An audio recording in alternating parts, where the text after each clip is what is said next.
In this video, I'm going to help you understand all the 4 kinematics equation behind this experiment.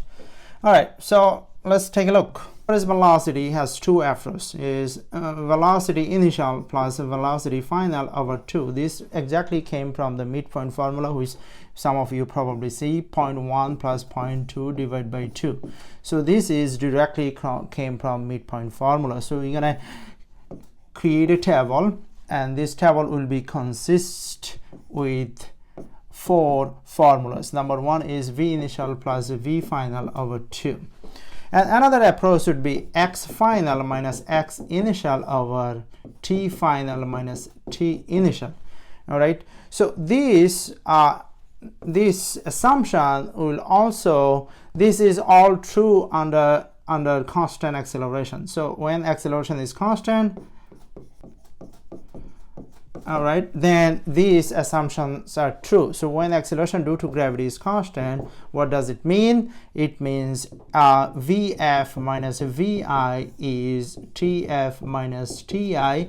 Since acceleration due to gravity is constant, which is g, Tf minus Ti is equal to T. So this become Vf minus Vi over T. All right, so this is another assumption we're going to keep using. So this is very important. So from this, we're going to derive the second most famous kinematics equation, and that is A is equal to Vf minus Vi over T. So if we cross multiply this, we're going to get Vf is equal to V naught plus At. So we're going to make our list. We're going to update our list. Vf is equal to V initial plus At. 2 more to go. So now we're going to take it from right here. So it's going to be easier for us to start from here. If we do start from here, what do we see? We see velocity, average velocity is Tf minus Ti. So xf minus xi, okay, so Tf minus Ti is T. So then Vt. So what do we get? Xf minus xi. What is the average velocity? Average velocity, we have it over here. We can be a little bit lazy and we copy it. If we copy it, we should be able to paste it. So then this one, and then don't forget the T over here. So we put the T. So if you do that, let's see what happened. Xf minus xi is equal to V naught plus V. We already know what is V. V is B naught plus At. So V final is V naught plus At over 2. Don't forget the T over here. So we almost there. Xf minus xi, which is distance final minus distance initial, is 2 times V naught plus At. Don't forget to multiply it by T. So let's clean this up. All right, and let's see what happened from here. Xf minus xi is equal to, let's see what happens. So V naught T plus half At squared, and that can be written as xi plus V naught T plus half At squared.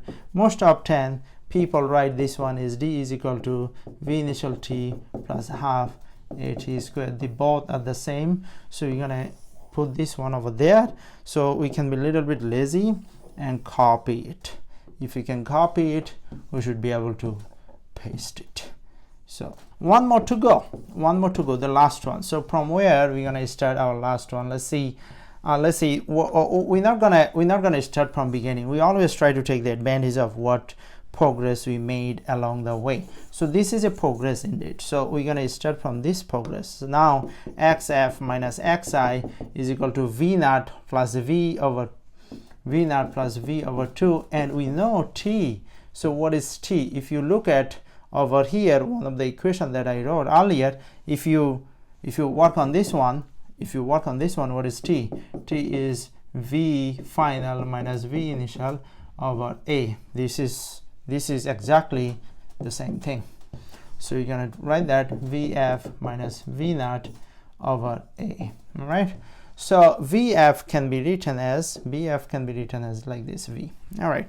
So now we almost there, because this is difference of two perfectly square. So VF squared minus VI squared over 2A.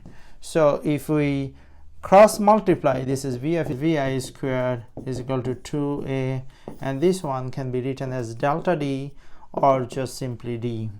So now we have our final form of the equation, and that is BF squared is equal to VI squared plus 2AD. We can copy it. We can copy it. If we can copy it, of course we can paste it. All right, so these are the four kinematics equation, and this four kinematics equation we're gonna do a lab to help you understand this lab. This lab gonna help you understand these four kinematics equations. We're gonna use all of them in this lab.